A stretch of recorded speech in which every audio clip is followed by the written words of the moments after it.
Rapaz, que Deus me perdoe, mas também eu não estou fazendo fofoca não, porque eu não sou homem disso, de fazer fofoca. Mas o André me disse que o Roger estava saindo num motel com outro, cara. E isso é revoltante. O André não tem moral nenhuma pra falar de ninguém. Uma vez eu fui chegar perto dele pra cumprimentar e o cara tava vendo pornografia, né? Internet. Não, mas tô falando de coisa séria, pô. Tô falando do cara ir lá, num hotel com o outro. Não tô falando dessas coisas virtuais, essas besteiras, não. É coisa séria, cara. Pornografia não é tão séria quanto adultério. Aonde? Nada a ver. Uma coisa, o cara vê um vídeo, passou, já foi. Ali, ali é só mental, não tem nada carnal. O outro não. O outro, vai com uma mulher num motel, uma mulher que não é dele. Rapaz, isso é grave demais. Ah, eu acho que os dois são graves, cara.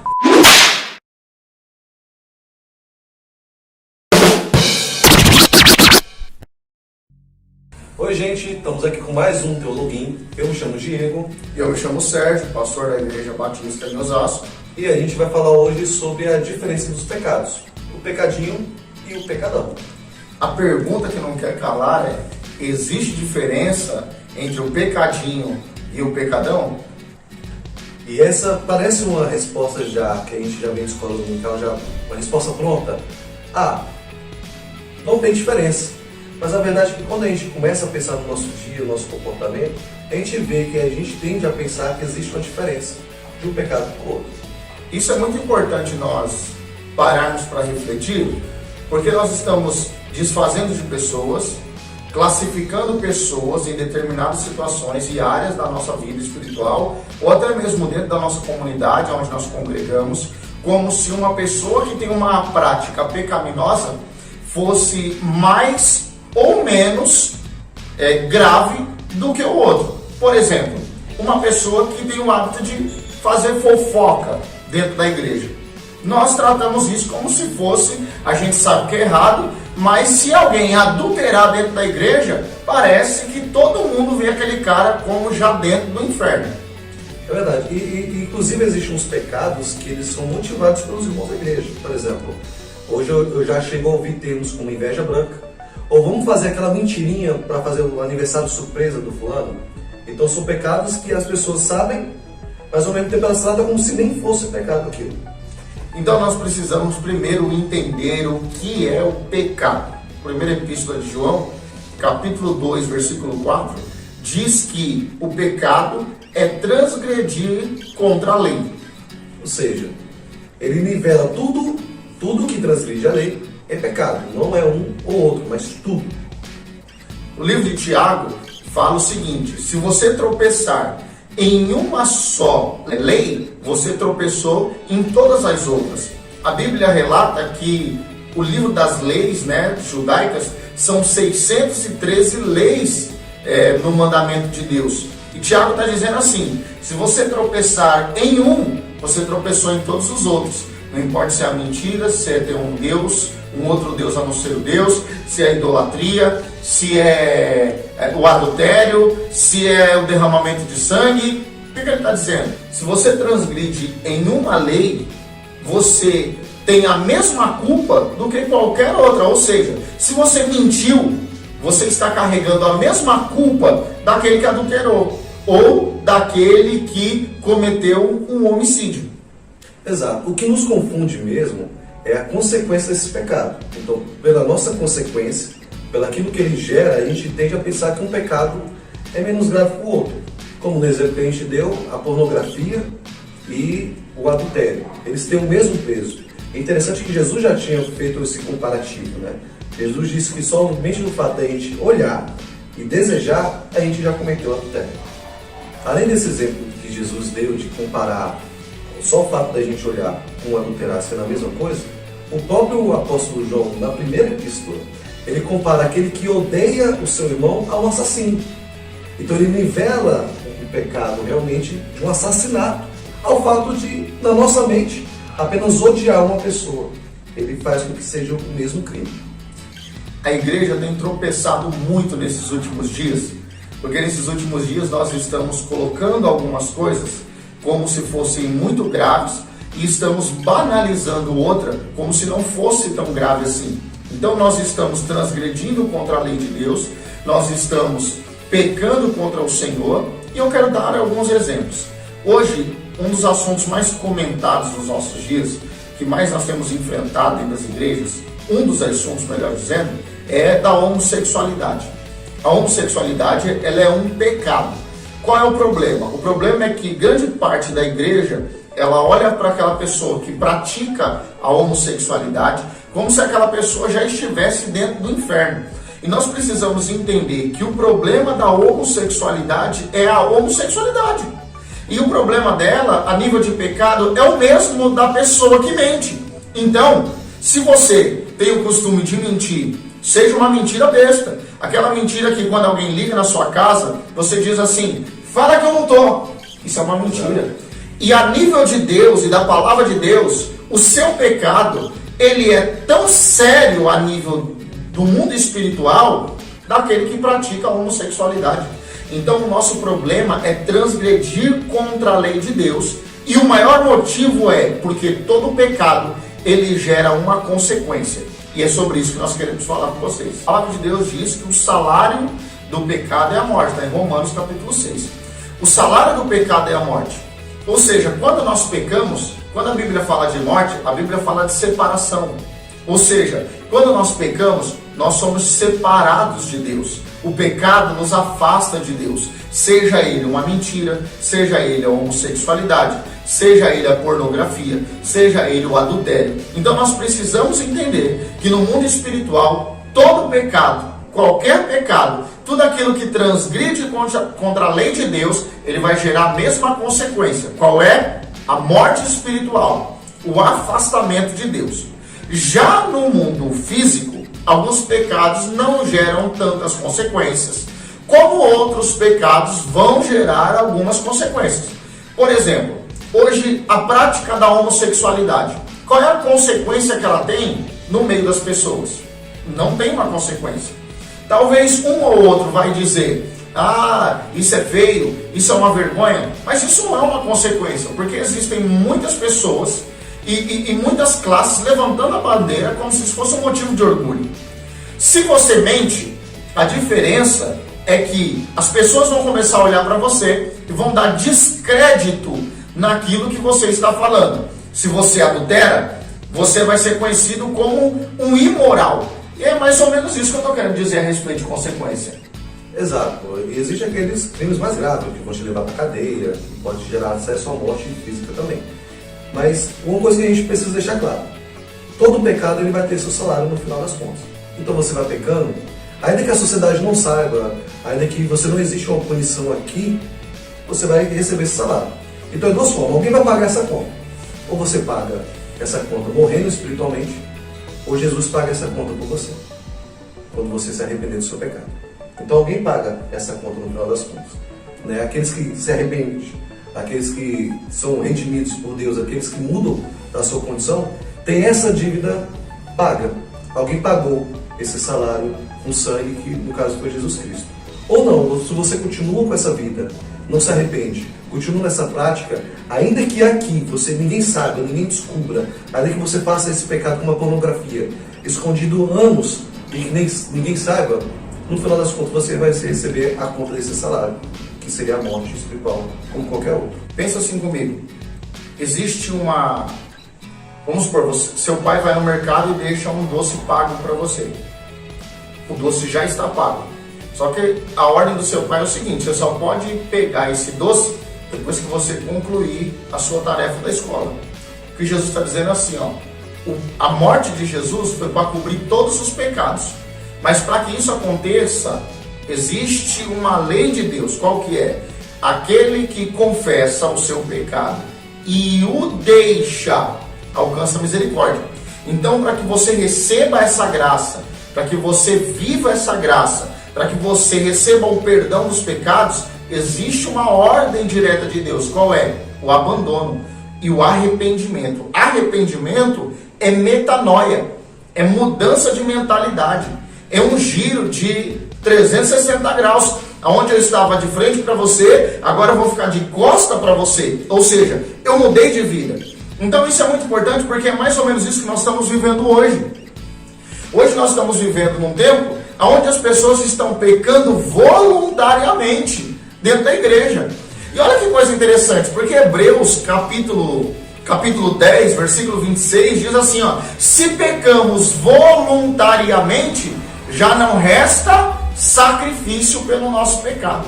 Isso é tão importante, porque nós estamos desmistificando uma geração de crente que está acostumada a viver no pecado, como se isso fosse normal, se apoiando no quê? Jesus morreu pelos meus pecados.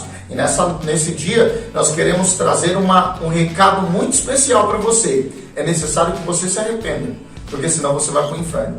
Você precisa entender algo muito sério aqui. O que nós estamos tratando é que não existe um pecado grande e um pecado pequeno.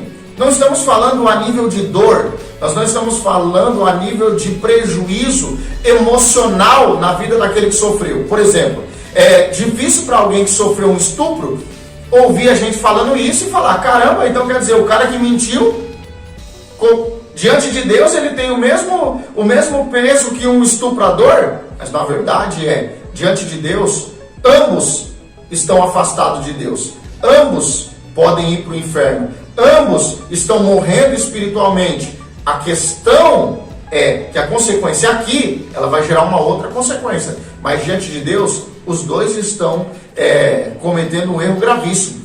E o exemplo disso é um exemplo que minha esposa sempre dá. Imagina que tem duas peças de roupa, uma delas e foi lambuzada numa lama. Uma criança foi brincar no parque e se sujou inteira de lama ali no parquinho. E o outro é um adulto que estava, a mãe dessa criança, que estava em uma festa e de repente caiu um pingo de molho na sua roupa. Foi só um pingo de molho. Quando ela olhar para essas duas, ela vai dizer: nossa, essa da criança está suja e essa minha não está suja, ela só está com um pingo de molho? Não, as duas estão sujas, as duas precisam ser lavadas. É exatamente nisso que nós estamos querendo chegar.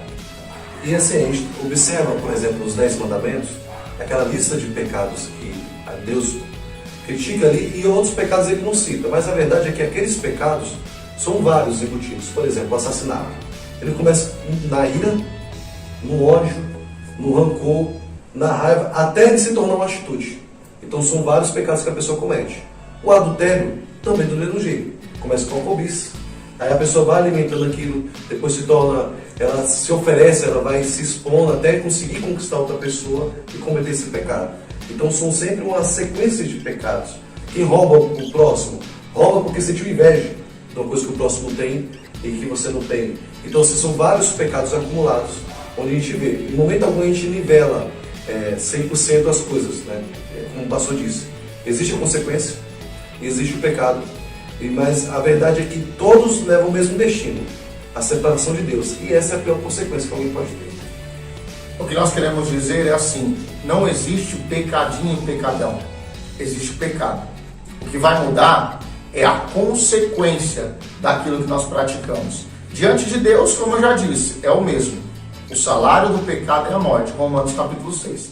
Diante dos homens, o seu pecado vai gerar uma consequência. Se eu roubar, eu vou preso. Se eu adulterar, todos vão saber que eu sou um infiel.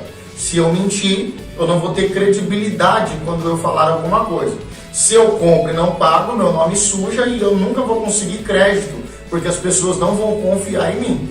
Então, diante dos homens, as consequências vão mudar, mas diante de Deus, o pecado é o mesmo. Nisso, vai existir alguns questionamentos. Por exemplo, se não existe pecadinho e pecadão, por que o pecado contra o Espírito Santo é o único que não tem perdão? Se não existe o pecadinho e o pecadão, porque o livro de Provérbios diz: 6 coisas Deus odeia, mas a 7ª ele abomina, porque nós entendemos que a abominação ela é mais grave do que você odiar. Então, esses questionamentos vão estar surgindo no meio da gente, falando exatamente sobre um assunto como esse. O que você entende a respeito disso, Diego? Então vamos responder primeiro sobre o Provérbios, né? 6 coisas o Senhor odeia, a 7ª ele abomina. Primeiro vamos que ele caminha, ele vai caminhando, ele vai falando de tudo aquilo que desune, e no final ele conclui dizendo que aquilo que traz a desunião, isso ele abomina. Porque vem da natureza de Deus essa unidade. A igreja, a instituição familiar são todos criados por Deus, ele traz essa unidade em todo o seu sentido. Jesus ensinou isso em todo o seu sentido. É parte da natureza de Deus a união. Então, quando alguém quebra essa união, isso ele abomina. Mas todos os 6, ele fala sobre coisas que vão caminhar para esse 7º. Ele fala sobre a língua mentirosa. A língua mentirosa, ela traz a desunião? Ela traz. O olhar altivo, que algumas traduções trazem como olhar orgulhoso. Eu me senti acima do outro. Isso também traz uma desunião. Então, o Salomão, ele traz ali uma percepção de que tudo vai caminhar para aquilo que Deus abomina. E é um sentido de linguagem. Como a pastora ensinou já também, que, por exemplo, a gente fala esses termos, olha, eu não gosto de fofoca, mas eu odeio a mentira. Não quer dizer que eu odeio mais um do que o outro, mas é um sentido a mais que ele quis dar, uma atenção a mais. Olha, isso aqui me fere bastante. Desunir, acabar com as amizades, separar pessoas, isso me fere bastante. Eu acho que isso é legal, porque isso aponta muito para a natureza de Deus, como o Diego disse. Então, a unidade de Deus é lindo, porque quando Felipe fala para Jesus, se eu não me engano em João 17, Felipe fala assim para Jesus: Senhor, mostra-nos o Pai. Jesus vira para ele e falou: Felipe, está tanto tempo comigo, está me perguntando, quem vê a mim vê o Pai. A questão é, Jesus e o Pai, eles são a mesma pessoa, é um Deus só, e com pessoas diferentes, para não ficar confuso na sua cabeça. A Trindade é um Deus em 3 pessoas, o Pai, o Filho e o Espírito Santo. Quando Jesus diz para Filipe, quem vê a mim vê o Pai, ele não está dizendo assim, a gente é a mesma pessoa. Está falando, nós trabalhamos na mesma comunhão, na mesma unidade, na mesma visão, nós somos um. Tá certo? Então Deus é único. Isso é um mistério. A Trindade é um mistério, não dá para explicar em poucos minutos aqui. Mas a Trindade é um Deus em 3 pessoas. Então, ferir a comunhão fere diretamente o quê? Fere muito a personalidade de Deus. Eu vou dar um exemplo para vocês particular, meu. Eu tenho muito problema com deslealdade. Eu sou uma pessoa que eu prezo demais pela lealdade, né? Então a lealdade para mim, ela é muito importante, muito, muito importante. Mas eu odeio a mentira. Só que, tipo assim, vamos supor, nesse exemplo que o Diego deu, eu não gosto da mentira, eu odeio a deslealdade. Não, mas a mentira pra mim, ela tem, assim, ela é tão ruim quanto, mas é algo, tipo assim, dentro de mim parece que, sabe? Mas o que o Salomão ele quis mostrar ali, é que na verdade tudo caminha para esse mesmo pecado. Tudo que você não cortar, ele vai crescer para algo que Deus abomina. É como eu já citei, né? Ele fala sobre os pés que se apressam a fazer o mal. Isso traz a desunião. Se eu estou fazendo mal para alguém, aquela pessoa está desligada de mim. E se eu minto sobre alguém, está desligado. Se eu olho e eu tenho um olhar de arrogância, eu acho que aquela pessoa é menor que eu acho que eu vou inferiorizar aquela pessoa, vou humilhar aquela pessoa, isso é desunião. Então o que Salomão está construindo ali é uma linha de pensamento de Deus. Olha, tem 6 coisas pequenas que vocês estão fazendo e que vão gerar essa grande coisa aqui, né? E é como eu falei sobre o pecado, que alguns pecados como o adultério são a soma de vários pecados, né? A gente vê que, como o pastor citou, Deus é um Deus triuno, unido. Ele nos criou a sua imagem e semelhança. Então quando a gente está próximo de Deus, a gente é mais parecido com Ele. Somos mais generosos, oramos mais uns pelos outros, amamos a união, a fraternidade, queremos estar junto. A igreja de Deus ele é um reflexo do céu. Então no céu a gente canta louvores a Deus, na igreja cantamos. No céu na igreja estamos comunidades, porque no céu estaremos unidos. E o pecado ele vai nos afastando de Deus, a gente vai perdendo essa semelhança. Deixamos de ser unidos, deixamos de pensar no outro, pensamos em ferir, pensamos em matar. E aí cada vez a gente está mais distante de Deus, cada vez a gente vai perdendo mais essa semelhança. E é por isso que alguns pecados, como o estupro, ele é muito diferente, porque ele é muito distante daquilo que Deus faz. Porque ele passa a não tratar o outro ser humano como humano. Ele não vê mais a outra pessoa como irmão. Ele não vê mais a outra pessoa como semelhante. Então ele é capaz de fazer um mal muito grande para a vida dessa pessoa, porque ele está muito distante de Deus, porque ele foi sendo alimentado por vários pecados pequenos. E é isso que Salomão traz dentro desse texto. Que vários pecados pequenos, a mentira, os pés que se apressam, o olhar ativo, ele vai gerar desunião lá embaixo. Então é importante entender que Não é porque o provérbio está dizendo que a sétima coisa Deus abomina, que se a pessoa tem uma língua mentirosa, tem uns pés que se apressam para fazer o mal, tem uma mão que derrama sangue, não quer dizer que a pessoa que não causa contenda entre os irmãos, mas comete alguns dos 6 que foi citado acima. Isso não quer dizer que a pessoa vai estar livre de uma consequência diante de Deus. Não, a consequência é a mesma. E o outro exemplo que eu perguntei para o Diego foi a respeito do pecado contra o Espírito Santo. Então, sobre o pecado do Espírito Santo, ele parece ter um tom mais forte na Bíblia. E ele de fato tem. Por quê? Porque o Espírito Santo é quem nos convence do pecado. Então eu sei que eu pequei. A partir de agora, eu entendo o meu erro e eu tenho a chance de eu me arrepender verdadeiramente e conseguir o perdão. Uma vez que eu não tenho esse Espírito Santo para me convencer do pecado, eu continuo pecando no erro.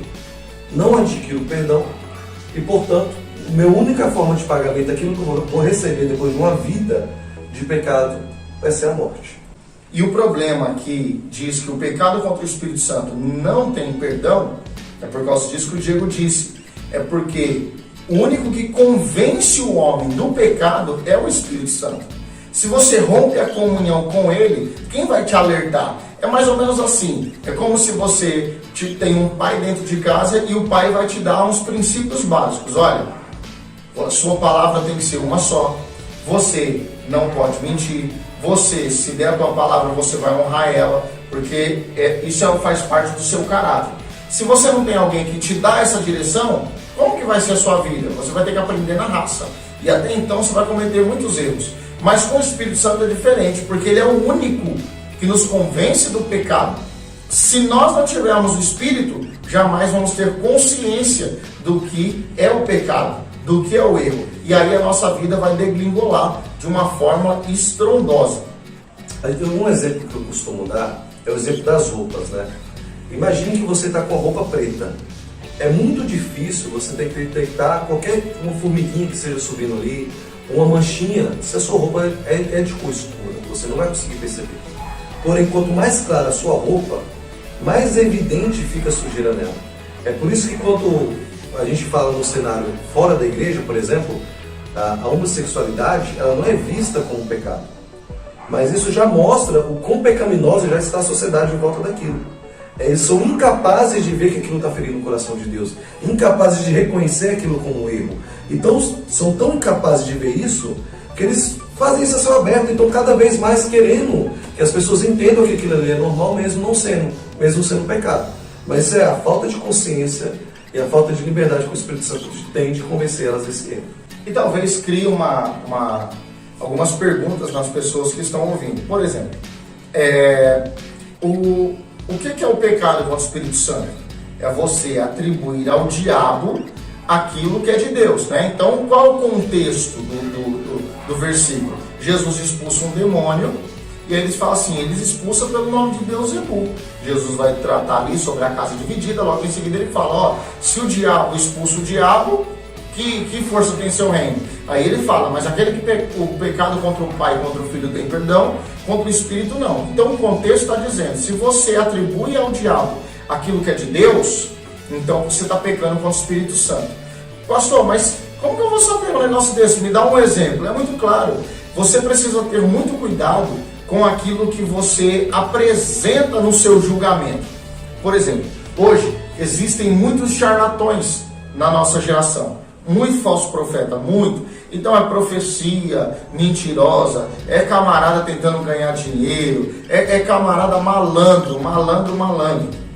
E aí, só que também existem homens de Deus, existem pessoas sérias, aonde nós cometemos um risco, um perigo. Nós cometemos um perigo quando nós estamos olhando uma pessoa e sem o discernimento, se aquilo é ou não de Deus, nós falamos, isso aí é o diabo, isso aí não é Deus não. Nós precisamos tomar cuidado. Porém, entenda algo, isso não vai tirar de você o direito de julgar a profecia. Porque a palavra de Deus diz para nós julgarmos a profecia. Quando nós estamos vendo uma situação, eu acho que o principal de tudo, Diego, eu creio que seja, sabe o quê? Tudo que a pessoa faz tem que ter uma base na palavra de Deus. Existem coisas que não existem base na palavra de Deus. E as pessoas usam aí porque Deus me revelou. O apóstolo Paulo diz assim, ó: se qualquer pessoa apresentar um evangelho que não seja esse que eu apresentei aqui, seja considerado um anátema. Anátema é um maldito.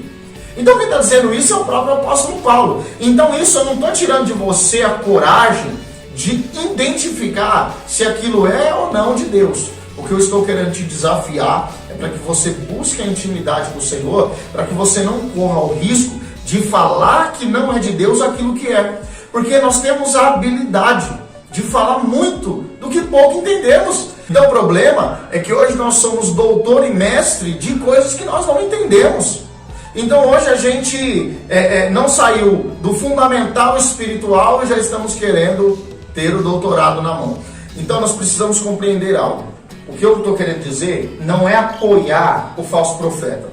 Eu não estou querendo dar força para esses charlatões. Não estou querendo fazer isso. Porque hoje tem muito, você não sabe, irmão, vai que você está pecando contra o Espírito Santo. Não, nada disso, nada disso, nada disso. O que eu estou querendo, junto com o Diego aqui, explicar para você é: você precisa ter discernimento espiritual antes de você bater o martelo em cima daquilo que é ou não contra a pessoa do Espírito Santo.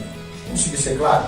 Conseguiu. Esse texto que o senhor usou, ele é muito claro, porque ele começa dizendo assim, olha: se, mesmo que seja nós, os apóstolos, ou um anjo do céu, trazer um evangelho diferente que seja amaldiçoado.